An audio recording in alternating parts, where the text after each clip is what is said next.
Welcome to money management channel. மார்க்கெட்ல வந்து ஒரு நல்ல ஃபிளக்சுவேஷன் இருக்கு.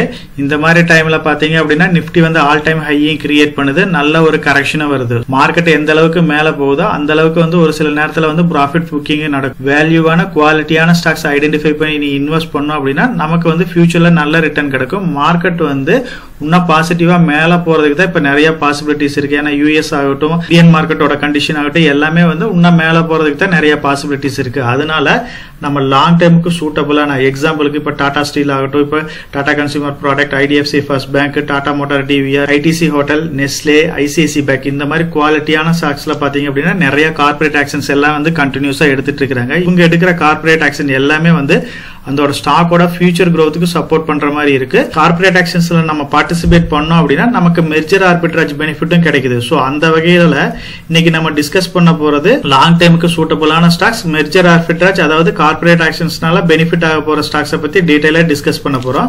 சோ இன்னைக்கு நம்ம லிஸ்ட் வந்து கொஞ்சம் பெரிய லிஸ்டா இருக்கிறதுனால இதுல வந்து ஃபர்ஸ்ட் வந்து ரெண்டு பார்ட்டா பார்க்க போறோம்.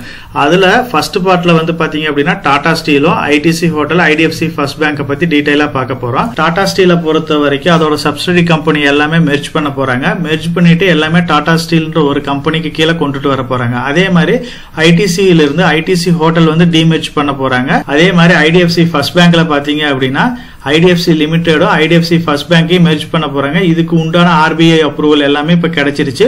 கூடிய சீக்கிரம் வந்து இந்த மெர்ஜர் ப்ராசஸும் கம்ப்ளீட் ஆகும். இந்த ஈவெண்ட், அதாவது இவங்க பண்ண போற இந்த மெர்ஜர்லயும் சரி, டிமெர்ஜர்லயும் சரி, இதுல பார்ட்டிசிபேட் பண்றதுனால நமக்கு ஒரு சில பெனிஃபிட்ஸ் இருக்கு. அதை பத்தி நம்ம டிஸ்கஸ் பண்ணலாம்.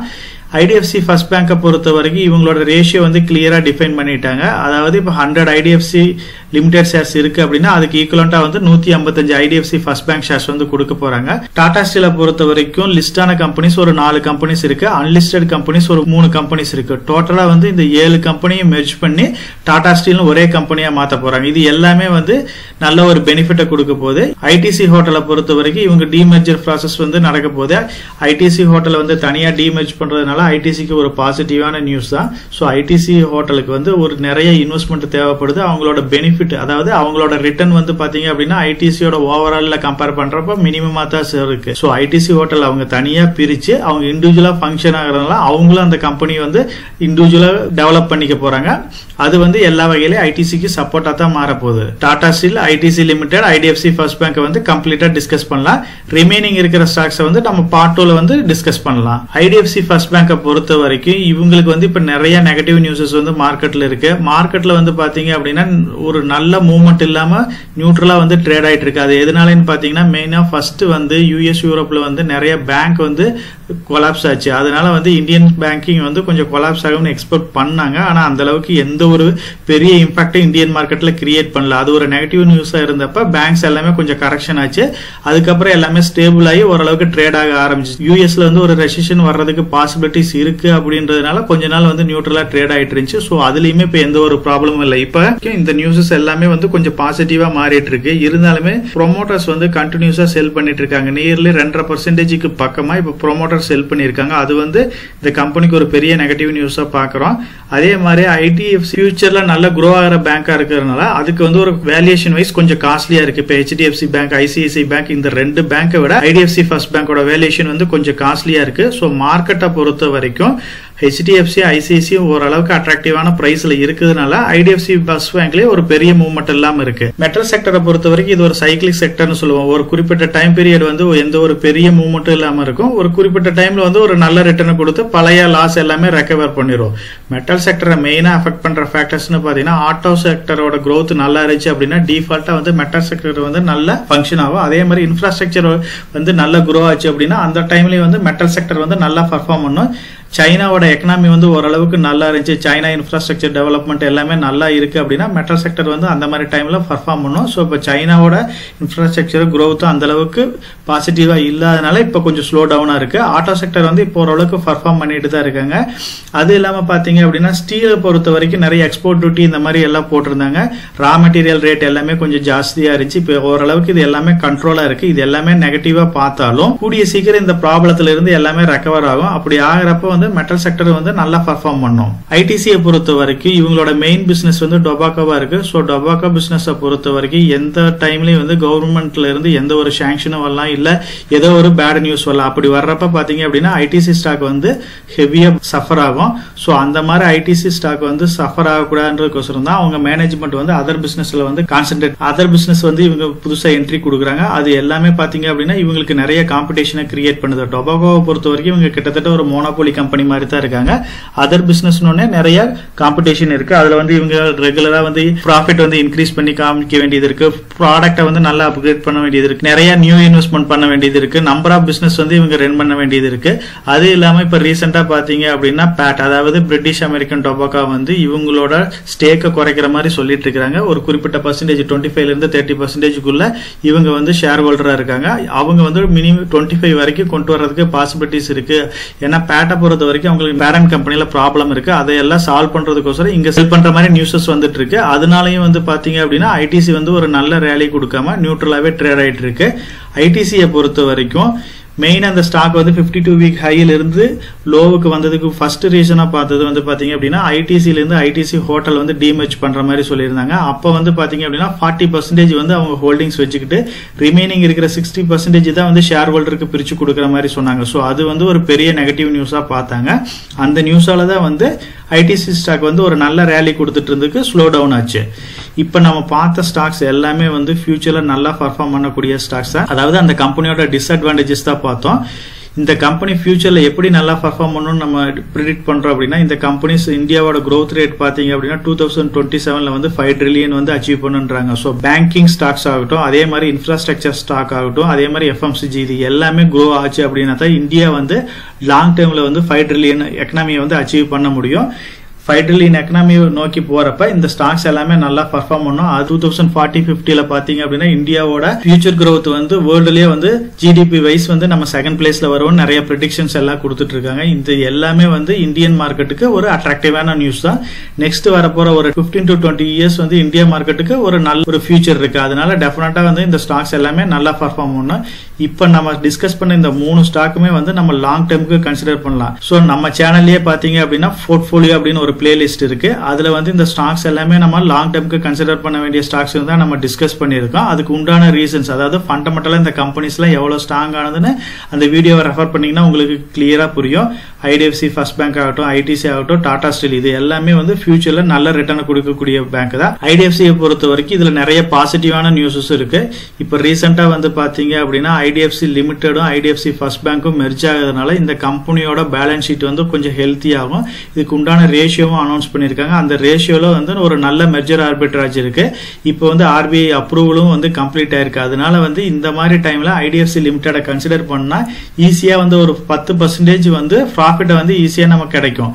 சோ இந்த கம்பெனிக்கு பாசிட்டிவான நியூஸ்னு பாத்தீங்க அப்படின்னா குவார்டர்லி ரிசல்ட்ஸ் வந்து நல்ல பாசிட்டிவான நியூஸ் கொடுத்துட்டு இருக்காங்க. அதே மாதிரி நல்ல growth ரேட் இருக்கு இந்த கம்பெனிக்கு. சோ அதனாலதான் மத்த பேங்கிங் ஸ்டாக்கை விட இது கொஞ்சம் காஸ்ட்லியா ட்ரேட் ஆயிட்டு இருக்கு. ஐடிஎஃப்சி லிமிடெடும் ஐடிஎஃப்சி ஃபர்ஸ்ட் பேங்க்கும் மெர்ஜ் ஆகிறதுல அட்வான்டேஜஸ் இருக்கு. அந்த வகையில பாத்தீங்க அப்படின்னா ஐடிஎஃப்சி லிமிடெட் வந்து நிறைய இன்ஃப்ராஸ்ட்ரக்சர் லோன்ஸ் எல்லாமே ப்ரொவைட் பண்ணிட்டு இருக்காங்க. ஐடிஎஃப்சி ஃபர்ஸ்ட் பேங்க் வந்து பாத்தீங்க அப்படின்னா ரீட்டைல ஃபோக்கஸ் பண்ணிட்டு இருக்காங்க. இது ரெண்டும் மெர்ஜ் ஆகிறதுனால ரீட்டைல் பிளஸ் இன்ஃப்ராஸ்ட்ரக்சர்னு ரெண்டு செக்டர்லயே வந்து ஐடிஎஃப்சி ஃபர்ஸ்ட் பேங்க் வந்து ரொம்ப ஸ்ட்ராங்கா இருக்கும். லோன் டிவிஷன்ல வந்து ரொம்ப ஸ்ட்ரென்தன் ஆயிருவாங்க. ஓரளவுக்கு அந்த வராக்கடன் எல்லாமே வந்து கிளியர் ஆச்சு அப்படின்னா இவங்களோட பேலன்ஸ் ஷீட் வந்து கிளியர் ஆகும். அதுக்கப்புறம் வந்து இந்த கம்பெனியோட சேல்ஸ் growth வந்து நல்லா இம்ப்ரூவ் ஆகும். ஸோ அதனால இவங்க ஐடிஎஃப்சி லிமிடெடும் ஐடிஎஃப்சி ஃபர்ஸ்ட் பேங்க்கும் மெர்ஜ் ஆகிறதுல நிறைய அட்வான்டேஜஸ் இருக்கு. இப்போ வந்து அந்த மெர்ஜர் ஆர்பிட்ராஜ் பெனிஃபிட் இருக்கு. அதனால டெஃபினட்டா வந்து ஐடிஎஃப்சி லிமிடெட நீங்க கன்சிடர் பண்ணுங்க. டாடா ஸ்டீலை பொறுத்த வரைக்கும் நம்ம ஆல்ரெடி டிஸ்கஸ் பண்ண மாதிரி 7 கம்பெனிஸ் இருக்கு. இதுல லிஸ்டான கம்பெனின்னு பாத்தீங்கன்னா டாடா ஸ்டீல் லாங் ப்ராடக்ட் இருக்கு, டிஆர்எஃப் இருக்கு, டின்பிளேட் இருக்கு, டாடா மெட்டாலிக் இருக்கு. அதர் கம்பெனிஸ் அன்லிஸ்டட் கம்பெனிஸ்னு பாத்தீங்கன்னா Indian steel and wire product இருக்கு, டாடா ஸ்டீல் மைனிங் லிமிடெட் இருக்கு, எஸ்என்டி மைனிங் கம்பெனி இருக்கு. ஸோ இது எல்லாமே அன்லிஸ்டட் கம்பெனியாஸ் இருக்கு. இப்போ இந்த 7 கம்பெனியுமே வந்து மெர்ஜ் பண்ணி டாடா ஸ்டீல்னு மாத்த போறாங்க. அப்படி மாத்துறப்ப இவங்க மார்க்கெட் கேபிட்டல் வைஸ் சரி, இவங்களோட உற்பத்தி அந்த வகையிலையும் சரி, இவங்க ஒரு பெரிய கம்பெனியா மாறதுக்கு பாசிபிலிட்டிஸ் இருக்கு. இருக்கு. ஆல்ரெடி வந்து இவங்க நம்பர் 1 கம்பெனியா இருக்காங்க. இருந்தாலுமே இவங்களோட ப்ரொடெக்ஷனும் வந்து இன்னும் ஜாஸ்தி ஆயிரும். ஸோ இது வந்து டாடா ஸ்டீல்ல வந்து ஃபியூச்சர்ல எடுத்துட்டு போறதுக்கு தான் எல்லா வகையிலும் சப்போர்ட்டிவா இருக்கும். இவங்களோட மெர்ஜர் ரேஷியோ பாத்தீங்க அப்படின்னா டிஆர்எஃப்ல 10 ஷேர்ஸ் இருக்கு அப்படின்னா அதுக்கு ஈக்குவலண்டா டாடா ஸ்டீல்ல வந்து 17 ஷேர் கொடுக்குறாங்க. டிஎஸ்எல்பில 10 ஷேர் இருக்குன்னா அதுக்கு ஈக்குவலண்டா டாடா ஸ்டீல் 67 ஷேர் கொடுக்குறாங்க. டின்பிளேட்ல 10 ஷேர்ஸ் இருக்கு அப்படின்னா டாடா ஸ்டீல்ல வந்து 33 ஷேர் கொடுக்க போறாங்க. டாடா மெட்டாலிக்ல 10 ஷேர் இருக்கு அப்படின்னா அதுக்கு ஈக்குவலண்டா டாடா ஸ்டீல் வந்து 79 ஷேர் கொடுக்க போறாங்க. இப்போ இதுக்கு உண்டான மெர்ஜர் ஆர்பிட்ராஜ் டிஃபரன்ஸும் இருக்குது. இந்த கால்குலேஷன் வந்து நம்ம ஆல்ரெடி நம்ம சேனல்லே ஒரு வீடியோ போஸ்ட் பண்ணிருக்கோம். ஸோ எந்த ஸ்டாக்கை வாங்கினா நம்ம பெனிஃபிட் ஆகலாம்னு கால்குலேஷனோட போட்டிருப்போம். அதை ரெஃபர் பண்ணீங்க அப்படின்னா நீங்க வந்து இப்போ எந்த ஸ்டாக்கை கன்சிடர் பண்ணா உங்களுக்கு பெனிஃபிட் ஆகுன்னு ஈஸியா நீங்க ஐடென்டிஃபை பண்ண முடியும். ஐடிசியை பொறுத்த வரைக்கும் இவங்க எஃப்எம்சிஜில வந்து இப்போ ஒரு லீடிங் பிளேயரா வந்துட்டு இருக்காங்க. ஐடிசியை பொறுத்த வரைக்கும் சிகரெட்டோட சேர்த்து எஃப்எம்சிஜில இவங்க நியர்லி 72% ரெவன்யூ வந்து அதுல தான் எடுக்கிறாங்க. பேப்பர் போர்டிங் அண்ட் பேப்பர் பேக்கேஜிங்ல வந்து ஒரு 8% இருக்கு. ஹோட்டல்ல ஒரு வந்து 3.5% இருக்கு. அதர் ஐடில வந்து ஒரு 4% இருக்கு. அக்ரில வந்து ஒரு 9% இருக்கு. இது எல்லாமே வந்து ஐடிசிக்கு சப்போர்ட் பண்ற அதர் பிசினஸா இருக்கு. ஸோ ஐடிசி வந்து டொபாக்கோ மட்டும் இல்லாம அதர் பிசினஸ்லயும் நல்லா ஃபோக்கஸ் பண்றாங்க, நல்லா இம்ப்ளிமெண்ட் ஆயிட்டு வர்றாங்க. ஃபியூச்சர்ல வந்து இந்த கம்பெனிஸ் எல்லாமே வந்து ஸ்பிளிட் ஆகிறது, அதாவது டிமெர்ஜ் பண்றதுக்கு பாசிபிலிட்டிஸ் இருக்கு. அப்ப வந்து ஒவ்வொரு கம்பெனியும் நல்ல வேல்யூஷன்ல வந்து கிடைக்கும். இப்ப ரீசெண்டா வந்த டேட்டாவில இருந்து ஐடிசி வந்து 3rd மோஸ்ட் வேல்யூபிள் கம்பெனியா மாறி இருக்கு. அவங்க வந்து பாத்தீங்க அப்படின்னா பிரிட்டிஷ் அமெரிக்கன் டொபாக்கோ அவங்களோட பேரண்ட் கம்பெனியை விட பீட் பண்ணி இப்ப 3rd பொசிஷன்ல வந்திருக்காங்க.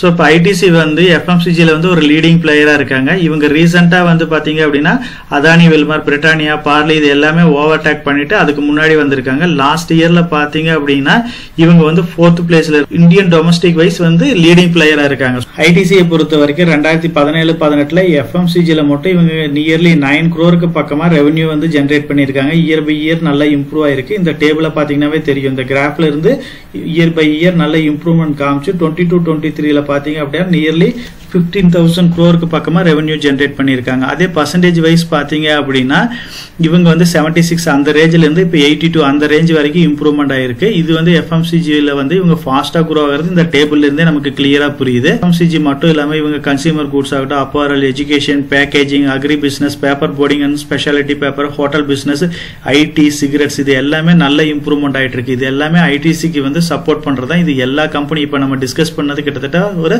5-6 கம்பெனி வந்து 450 ரூபான்ற ரேஞ்சிலேயே நமக்கு கிடைக்குது. இப்ப நம்ம டிஸ்கஸ் பண்ண ஸ்டாக்ஸ் எல்லாமே வந்து PE ரேஷியோ பிரகாரம் நான் ஷார்ட் லிஸ்ட் பண்ணிருக்கேன். அந்த வகையில பாத்தீங்க அப்படின்னா ஐடிஎஃப்சி ஃபர்ஸ்ட் பேங்க் வந்து 21 இருக்கு PE ரேஷியோ.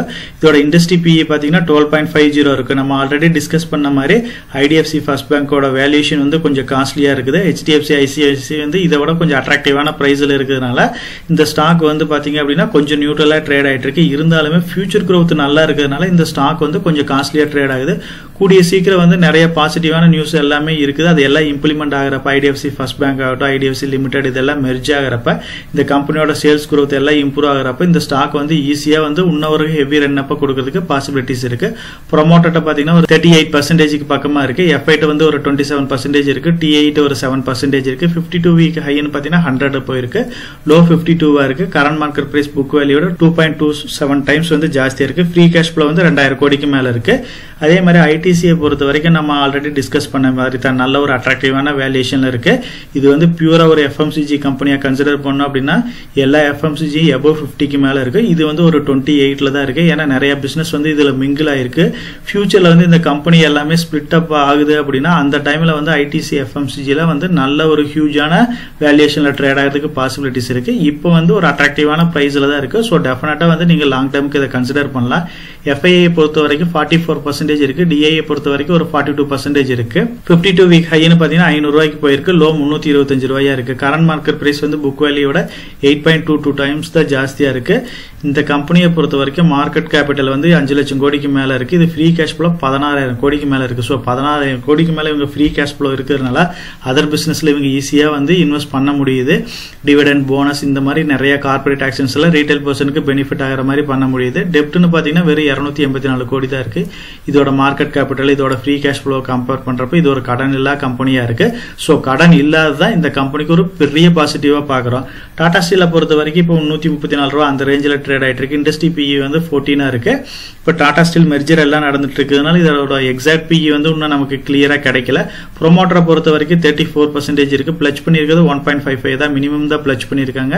F8 பாத்தீங்கன்னா ஒரு 20% இருக்கு. D8 ஒரு 22% இருக்கு. 52 ஹைன்னு பாத்தீங்கன்னா 137 ரூபாய்க்கு போயிருக்கு. லோ 101 ரூபாயா இருக்கு. Current market price book 1.84 times இருக்கு. ஃப்ரீ கேஷ் ஃப்ளோ வந்து ஒரு 7000 கோடி இருக்கு. மார்க்கெட் கேபிட்டல் 1.5 லட்சம் கோடிக்கு மேல இருக்கு. கடன் பாத்தீங்கன்னா 89,000 கோடி இருக்கு. சோ இந்த கம்பெனியை பொறுத்த வரைக்கும் ஒரு மைனஸா பாக்குறது இந்த கம்பெனியோட கடன் தான். கோவிட் டைம்ல இதை விட பெரிய கடன் இருந்துச்சு. கோவிட் டைம்ல நல்ல ப்ராஃபிட் எடுத்ததுனால கடன் எல்லாமே குறைச்சிருக்காங்க. கூடிய சீக்கிரம் இன்னும் ஒரு 4 to 5 இயர்ஸ்க்குள்ள இந்த கடன் எல்லாமே குறைச்சிரும் அப்படின்னு சந்திரசேகர் சார் சொல்லியிருக்காரு. அதனால டாடான்ற ஒரு பெரிய பிராண்டு கீழே இருக்கிறதுனால இவங்க ஓரளவுக்கு இந்த கடன் எல்லாமே ஈஸியா சால்வ் பண்ணிடுவாங்க. அப்படி பண்றப்ப இந்த கம்பெனி வந்து ஃபியூச்சர்ல இன்னும் நல்லா பர்ஃபார்ம் பண்ணும். இதோட டெப்ட் ஈக்விட்டி ரேஷியோ 1.01 இருக்கு. சோ கடன் ஒண்ணுதான் ப்ராப்ளம். இவங்க கொடுத்திருக்கிற அஷூரன்ஸ் கூடிய சீக்கிரம் கம்ப்ளீட் பண்றப்ப இது வந்து இன்னும் நல்ல ஒரு அட்ராக்டிவான வேல்யூஷன்ல ட்ரேட் ஆகிறதுக்கு பாசிபிலிட்டிஸ் இருக்கு. இப்ப நம்ம பார்த்த ஸ்டாக்ஸ் எல்லாமே வந்து லாங் டர்ம் ஸ்டாக்ஸ். நீங்க வந்து இதை இமீடியட்டா பை பண்ணணும்ன்ற கூட அவசியம் இல்லை. SIP மோட்ல நீங்க லாங் டர்முக்கு இதை டெஃபினட்டா நீங்க கன்சிடர் பண்ணலாம். ஏதாச்சும் ஒரு மார்க்கெட்ல ஹெவியான ஃபால் வருது அப்படின்னா அந்த மாதிரி டைம்ல வந்து நீங்க லம்சம் மூலியம் இதை கன்சிடர் பண்ணுங்க. நம்ம சேனல் மெம்பர் கம்யூனிட்டியில போர்ட்போலியோ அப்டேட், அதாவது என்னோட போர்ட்போலியோல என்ன ஸ்டாக் பை பண்றேன், என்ன ஸ்டாக் செல் பண்றேன், என்னென்ன சேஞ்சஸ் பண்ணிட்டு இருக்கேன், இதை பத்தி இன்ஃபர்மேஷன்ஸ் வந்து ஷேர் பண்ணிட்டு இருக்கேன். டெய்லி மார்க்கெட் அப்டேட் வந்து முடிஞ்ச வரைக்கும் போஸ்ட் பண்ணிட்டு இருக்கேன். கார்பரேட்ல என்னென்ன ஈவென்ட் இருக்கு, நம்மளோட இந்திய எக்கனாமியை பத்தி ஒரு சில யூஸ்ஃபுல்லான இன்ஃபர்மேஷன்ஸ் எல்லாமே ஷேர் பண்ணிட்டு இருக்கோம். மெம்பர் கம்யூனிட்டியில ஜாயின் பண்ணி இதை ரெகுலரா ஃபாலோ பண்ணீங்க அப்படின்னா உங்களுக்கு நாலேஜ் இம்ப்ரூவ் ஆகிறது மட்டும் இல்லாம உங்களோட போர்ட்போலியோவை ஹெல்த்தியா பில்ட் பண்றதுக்கு எல்லா வகையிலும் சப்போர்ட்டிவா இருக்கும். இப்ப டிஸ்கஸ் பண்ண இன்ஃபர்மேஷன் எல்லாம் உங்களுக்கு யூஸ்ஃபுல்லா இருக்கும்னு நினைக்கிறேன். இந்த வீடியோ உங்களுக்கு யூஸ்ஃபுல்லா இருந்துச்சு அப்படின்னா நம்ம சேனலை வந்து சப்ஸ்கிரைப் பண்ணுங்க, நம்ம வீடியோவை லைக் பண்ணுங்க, ஷேர் பண்ணுங்க. கமெண்ட் செக்ஷன் ஓப்பன்ல தான் இருக்கு. சோ இந்த வீடியோ பத்தி உங்களோட ஒப்பீனியன் என்ன, இதுல என்னென்ன டவுட்ஸ் இருக்கு அப்படின்னு நீங்க கமெண்ட் செக்ஷன்ல போஸ்ட் பண்ணீங்க அப்படின்னா உங்களுக்கு மட்டும் இல்லாம நம்ம வியூவர்ஸ் எல்லாத்துக்குமே நல்ல ஒரு சப்போர்ட்டிவா இருக்கும். நான் ஒரு செபி ரிஜிஸ்டர்ட் அட்வைசர் கிடையாதுங்க. நம்ம சேனல்ல போடுற வீடியோக்கள் எல்லாமே வந்து பாத்தீங்கன்னா எஜுகேஷனல் ஆர் இன்ஃபர்மேஷன் பர்பஸ்க்கோசரம் போஸ்ட் பண்ற வீடியோக்கள் தாங்க. இன்வெஸ்ட்மெண்ட்னா கண்டிப்பா ரிஸ்க் இருக்கும். அதனால நீங்க உங்க பினான்சியல் அட்வைசர் டிஸ்கஸ் பண்ணியோ இல்ல நீங்களா ஓன் டிசிஷன் எடுத்தோ இன்வெஸ்ட் பண்ணுங்க.